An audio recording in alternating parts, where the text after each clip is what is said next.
All right, so welcome to Professor Jeffrey Monaghan and Andrew Crosby, authors of many, many books and articles, perhaps most commonly read and the purpose of our classes here is Policing Indigenous Movements, but these two scholarly gentlemen have done an awful lot of work over the years.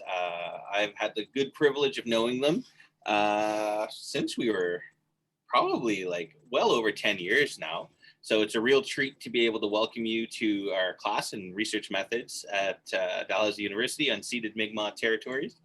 And I'm gonna, basically the purpose of this class is to talk and to learn a little bit more about how access to information requests operate, kind of their, the ethics around them, and kind of like how students, principally at the undergraduate, but also master's level, can think about applying these kind of methods to their ongoing research projects. So on behalf of the class, thank you both for making time on this late evening. I know we all have kids, so I definitely appreciate it. The students know I've been trying to find a time since September for us to get together. So here we are. So I think, why don't we start with just kind of like a kind of general information, and please, as you answer, just introduce yourself however you feel comfortable. So the first question I thought I would pose, and I'll ask you first, Andy, if that's all right, is how do you decide when it's appropriate to file an ATI or FOI request? How do you know that it's an appropriate research method to choose? And do you design research projects with the method in mind? Or rather, do you kind of like start a research project and then think, oh shit, this is the way that I can really get the good information? Well, thanks, AJ. Thanks for having us. Yeah, my name is Andy Crosby. I'm a PhD student in the Department of Sociology at Carleton. I think it depends. Largely, the work that Jeff and I have done together, we deploy ATI or FOI as a method. So, around particular movements or events or issues that we want to learn more about, and there's a certain public narrative, so say around like protests or social movements or police repression, there's kind of a public narrative that's put out there by police or by government. And so there's a real use in using ATI, FOI, ATIP to try to kind of extract information from police or government departments, because we know they're producing lots of records, internal documents, but they're giving the public kind of a polished perspective from their perspective. So what access to information allows us to do is to kind of access these internal records and really kind of get to the bottom of or understand better what's really going on behind decision making. So that's kind of maybe a proactive approach to doing ATI as a research method. Other times when I've used it, it's been kind of during a process. So during, different groups use this type of research, like journalists, academics, activists. So it can be very useful for activist groups or social movements or organizers who are in a certain social struggle, and doing research around an adversary, usually a powerful actor like a landlord or an institution, university, and kind of deploying that as a strategy, as like kind of one tool in a broader research strategy. So you're doing your research, you're doing your organizing, kind of maybe run into walls. So like, how can we learn more about a certain thing? I can be more specific if you want, but I think I'll leave it there and see if Jeff wants to add anything.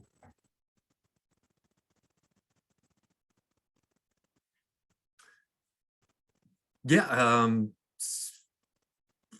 I don't have anything to add. I think that's a really good description of, how you build access to information, freedom of information into, this kind of quest for more information. Maybe the only thing I'd add, from Andy and I's research, especially around social movements and protest movements, there's, when you're doing research on social movements and police, there's a lot of discussion within social movements about police infiltration, about police surveillance, about police repression. But when those claims are being made and being put into the public, often they're delegitimized or just plain denied by policing organizations. And certainly in Canada, we've heard about this. We've seen the police kind of deny these claims, saying there's no surveillance going on here. We're not targeting movements, et cetera, et cetera.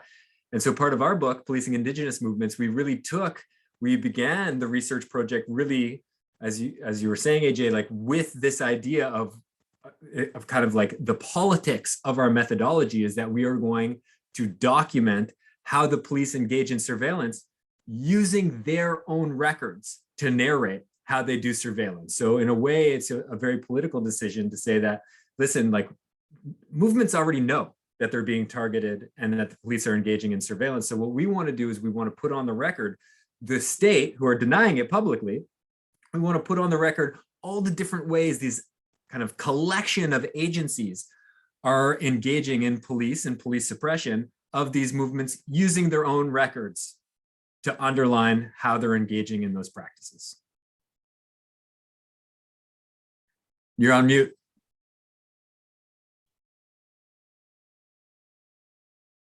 Sorry, classic mistake. I mean, that's really fantastic. Like so in essence, what it sounds like is you're really like you're airing out the truth as they understand it internally, but won't share with the public. If I'm getting you right there, yeah. Is it a complicated process? And maybe I'll start with Jeff this time. Is it a complicated process to go about filing one of these things?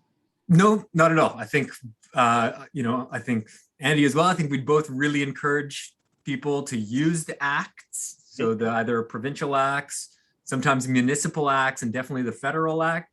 They're not hard to use at all. You can really access a lot of information. You can try and do it. There's all kinds of pitfalls and problems with the acts.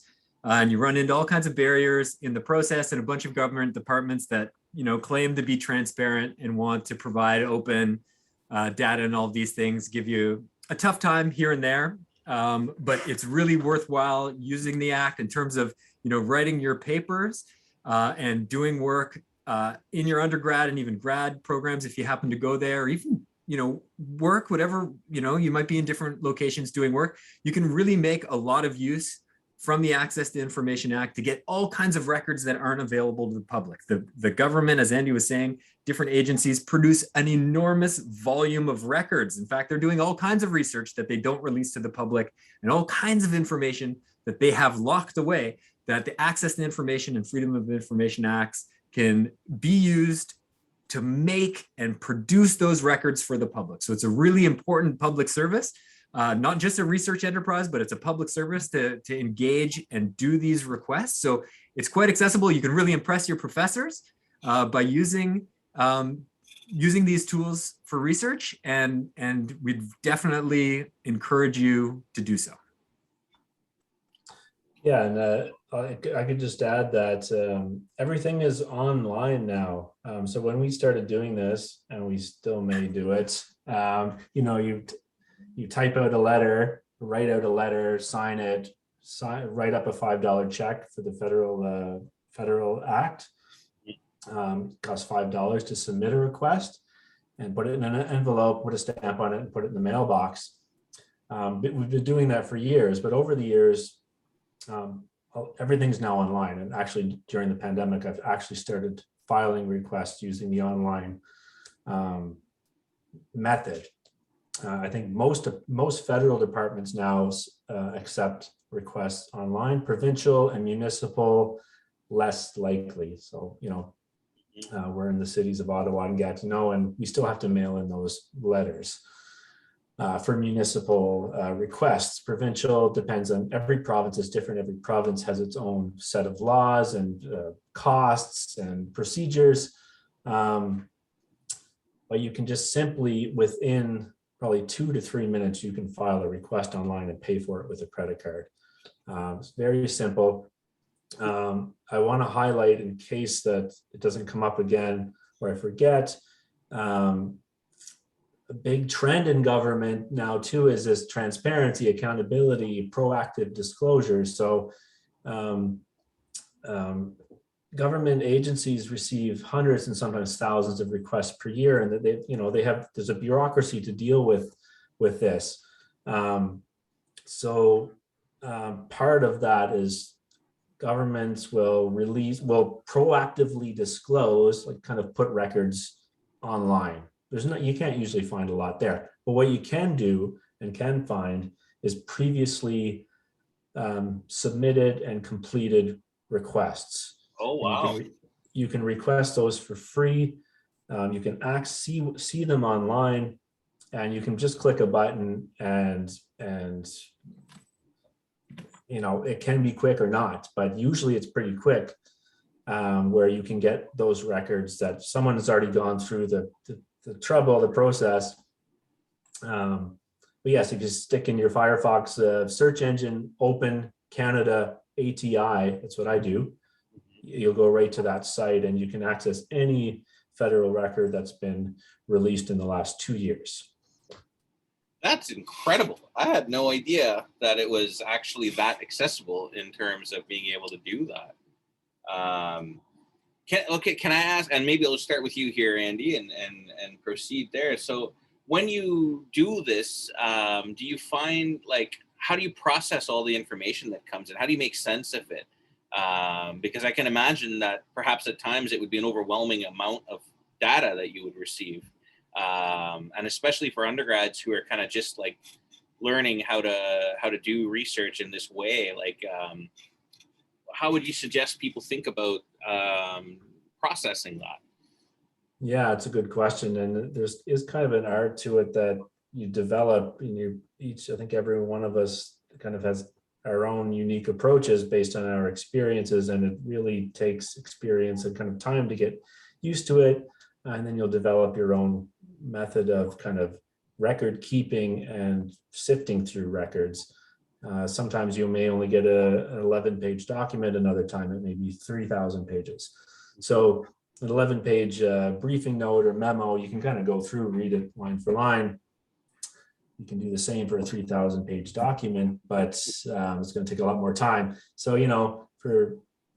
it just depends on the project and the process, but you can, it's really important to keep track of your requests, especially if you're going to get into a groove of filing requests all the time. You need to keep track of them because there's lots of communications back and forth. So you should have a spreadsheet with the date that you filed the request, the request number that they assign to it, all the dates associated with the communications, because they're going to come back to you and ask for clarifications,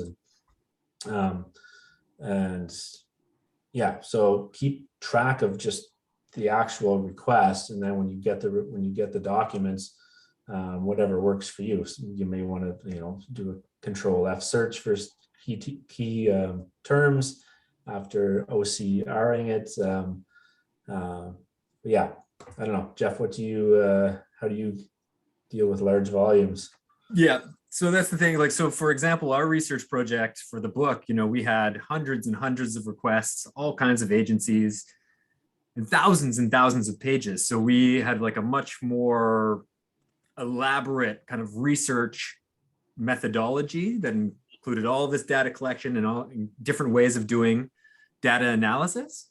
So that's like a big way of kind of narrating and telling a story. But for the kind of research that you might be doing in your classes, you don't need that kind of volume. If you're maybe doing a research project on a very particular theme or contemporary event, you can do an access to information request for something like a briefing note. So Andy mentioned briefing notes. Briefing notes are really concise documents that are written by experts and researchers in a bureaucracy for high-level decision makers. So it's written for ministers or deputy ministers, high-level decision makers. So this is written by experts for people who don't have time to really deal with stuff.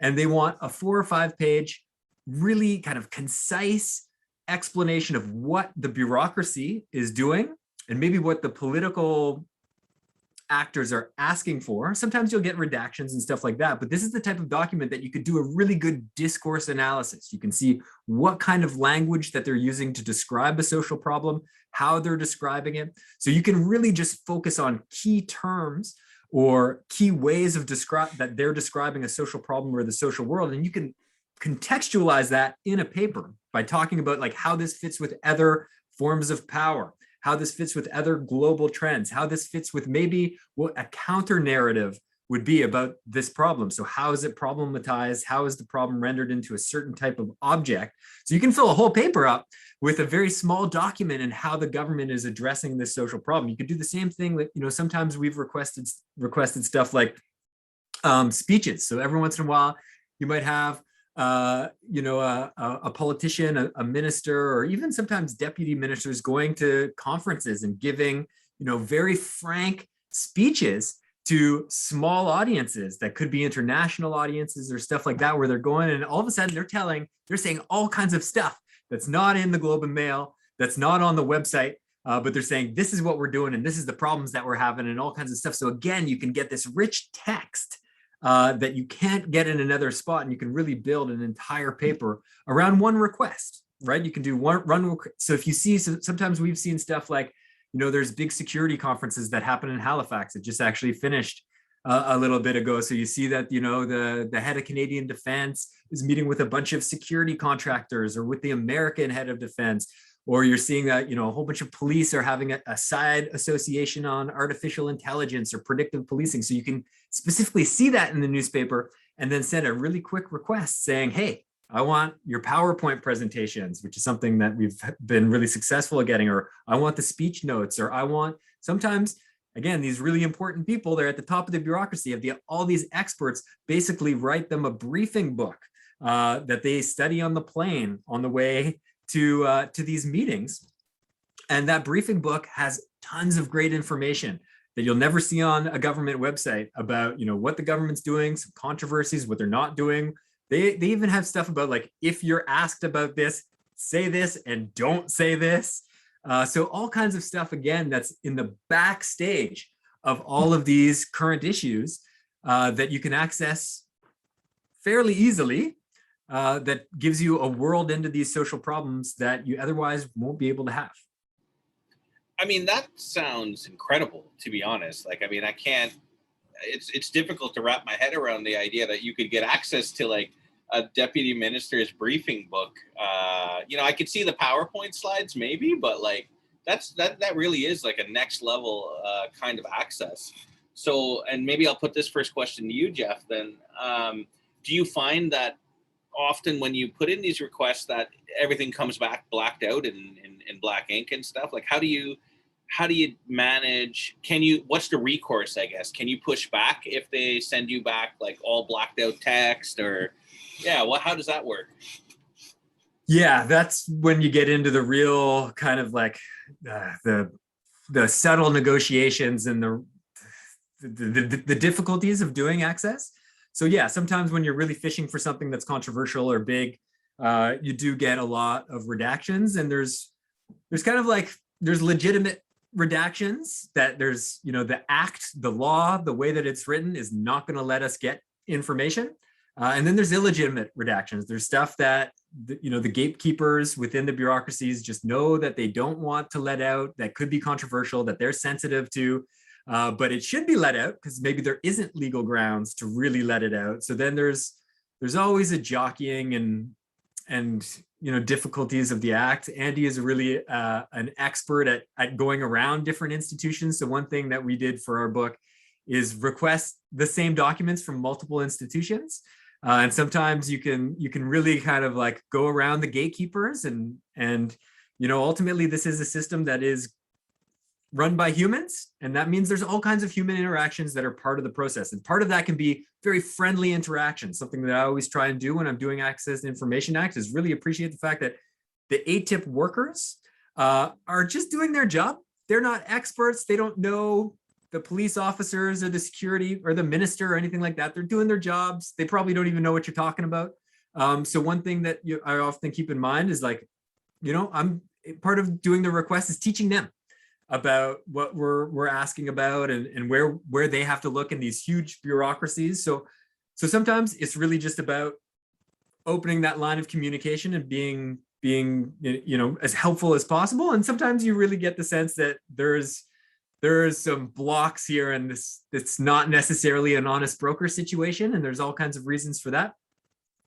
And then there's different strategies that you can use. Going around is one strategy, filing complaints is another, filing multiple requests. So, there is a lot to the act when it gets into really big research projects where you're trying to get at a whole bunch of different moving parts. And that's something that's just developed over time, I think. Yeah, thanks for that, Andy.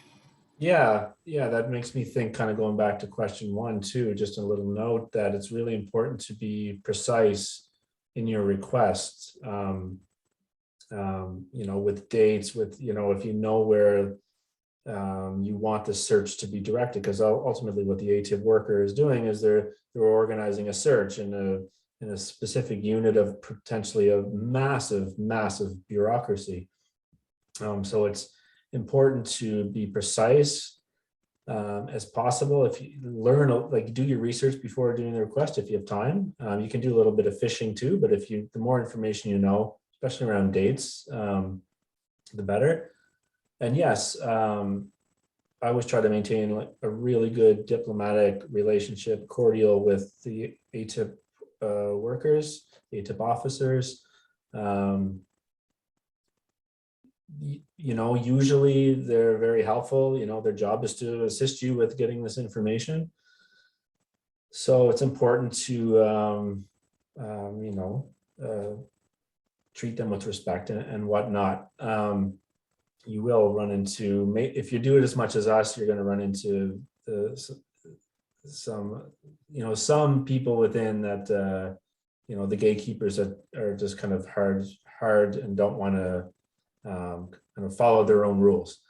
So you can deal with that. You can deal with that through, as well as redactions. So if you're getting a document back has a lot of exemptions or redactions, and you don't agree with them, or you think that there's legal grounds to challenge them, then you should. And that involves filing a complaint with the privacy commissioner of the jurisdiction you're dealing with. So in Canada, the federal level, it's Information and Privacy Commissioner, and there's a different privacy commissioner for each province, an office and procedure for filing a complaint. And that's where as kind of what Jeff was saying, it kind of gets a little bit more complicated during this process, because it takes time and it can take money. In Ontario, you need to pay $25 to every complaint you file, for example. And it's an incredibly long process. So I'm getting back, every week or two, I'm getting emails from privacy commissioners in Ontario or Canada telling me where are my cases at, involving cases I don't remember filing complaints about. They were years ago. I got an email yesterday on this. I'm like, I don't even know what this is.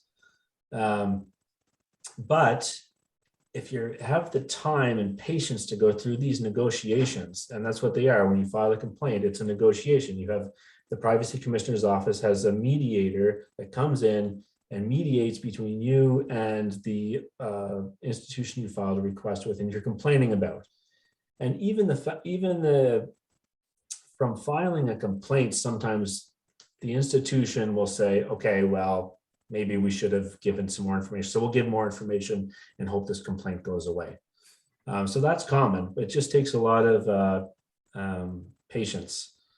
And if that can't be resolved in that way, then you go to a real mediation to more kind of quasi-legal proceeding, which is even more complicated. But yes, redactions, they happen. You can challenge them. Some are legitimate, and you just got to deal with it as it's part of doing this type of research. Thanks for that.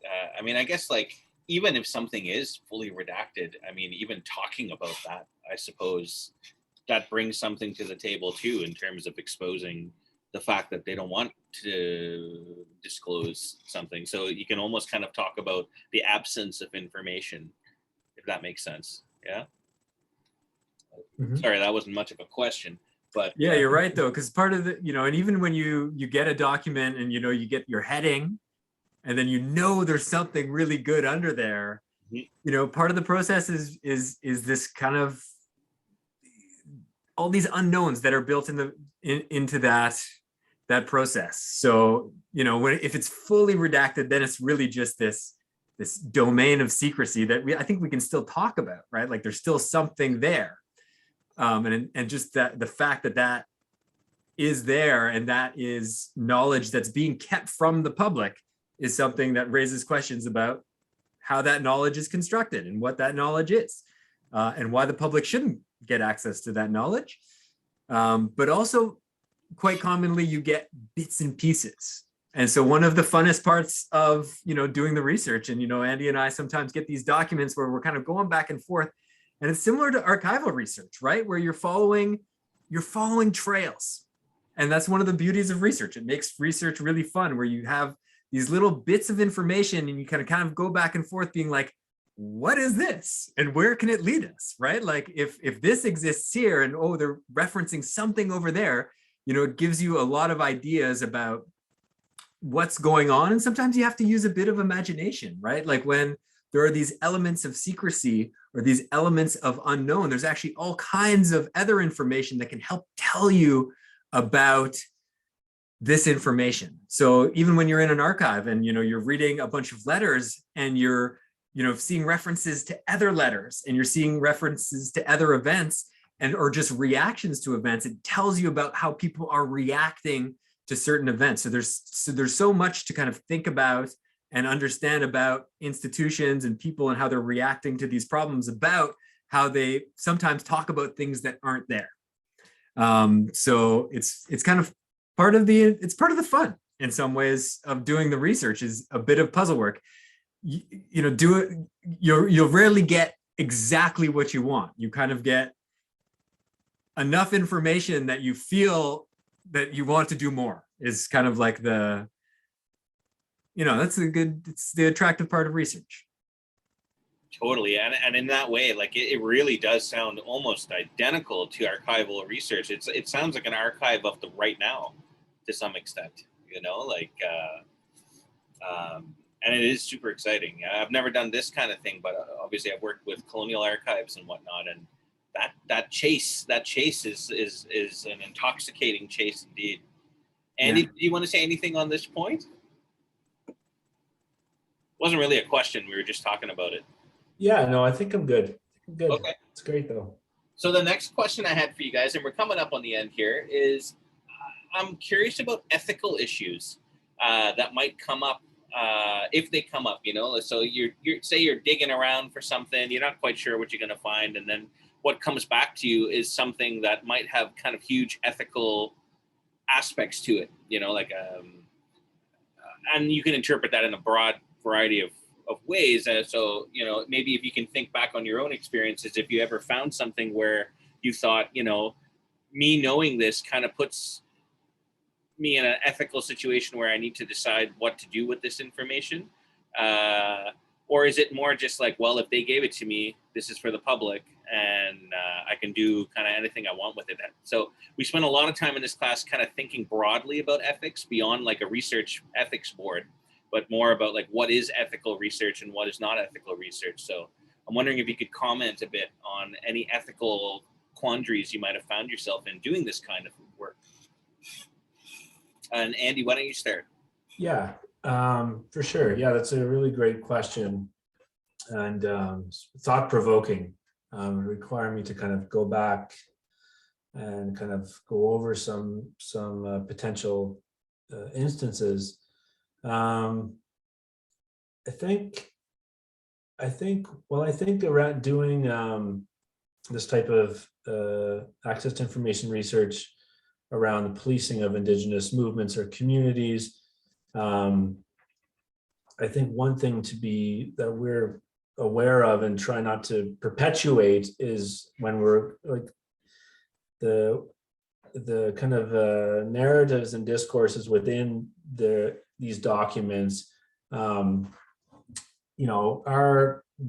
follow a divide and conquer type of approach, and they also stigmatize communities. So I think the ethical part of that, maybe that's not directly answering the question, is about not taking what we're seeing and putting it out to the public in that way. Because certainly we've come across a lot of documents that span multiple movements and communities, that profile communities, they profile movements, they kind of hone in on kind of stereotypes, and they employ divide and conquer methods, approaches to policing, I should say. So we want to,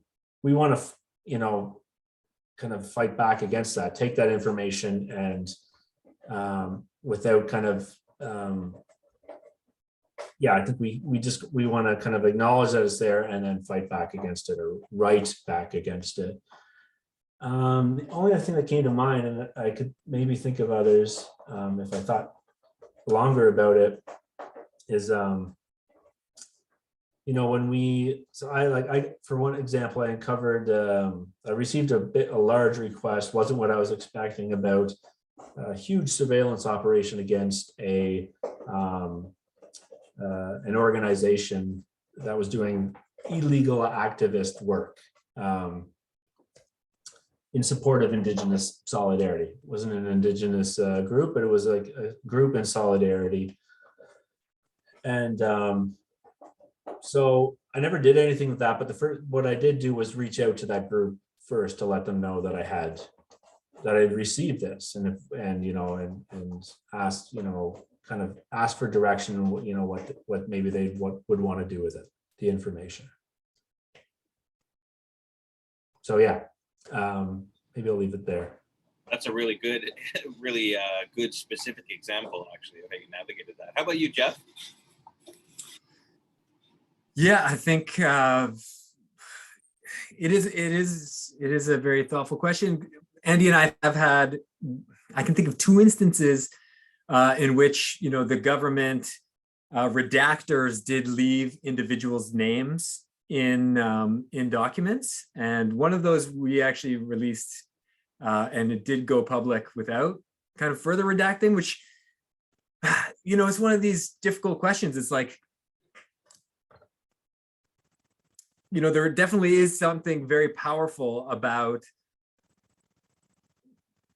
the public knowing that prominent organizers and prominent critics of the government are being labeled as terrorists. That's essentially, or like as national security, within a national security threat language. So, but it wasn't, it does raise ethical questions. And a lot of, when we talk about university ethics, we're really talking about, the researcher's relationship with folks who can be harmed, right? And in terms of like our privilege in the university and doing research with folks and harming them in the process of our research, which is really the kind of centerpiece of like the ethical questions. And we certainly are like, we're conscious of that. And I think it's really important to think that through. But one thing with our research that makes it much different is that the object of our research is the state. And in some ways, I don't think our concern is harming our object of research. In fact, what we're really trying to do is expose our public or publicize what the state is doing. And I think Andy's making a really good point that like, it is important to still check what documents we're helping release. But in some ways, like our ethics is really kind of like an ethics of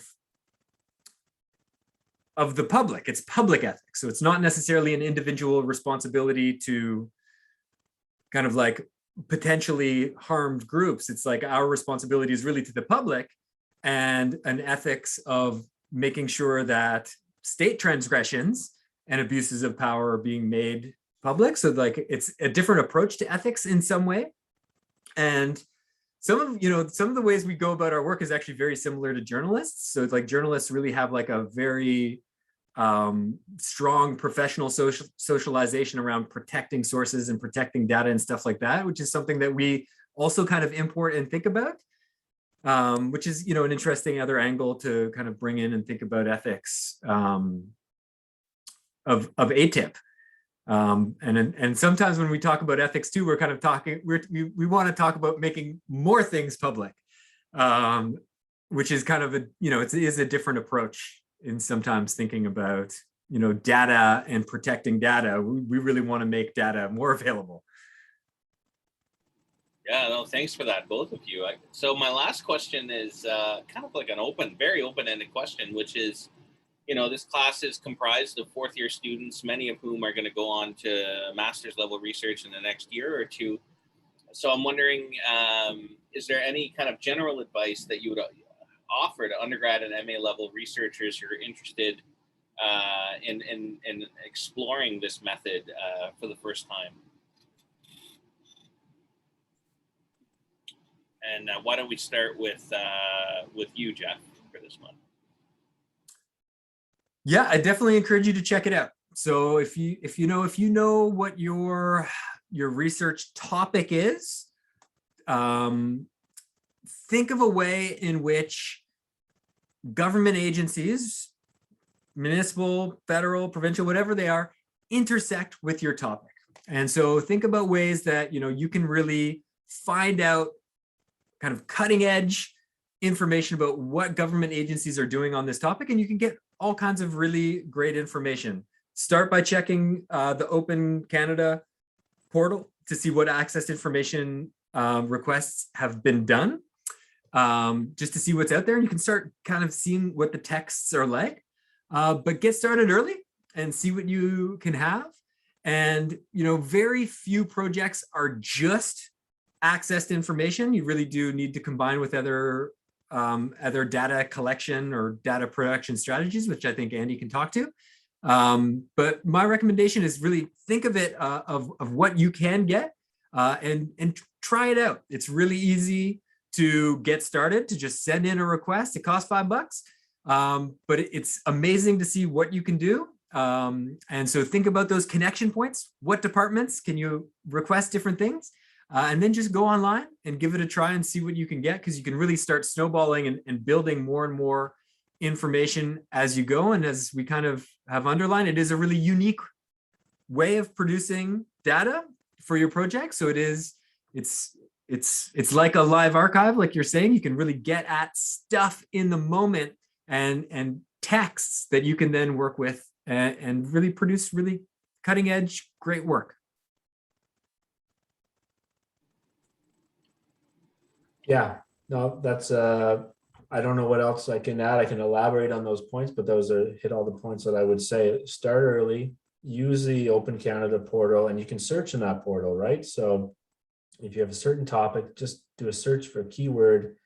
If it's something that federal agencies have produced information on or released information on, then you're going to get a bunch of hits. So you're going to see which departments, which federal departments, agencies have released information on it, see the full text of the request, how many pages, when it was released.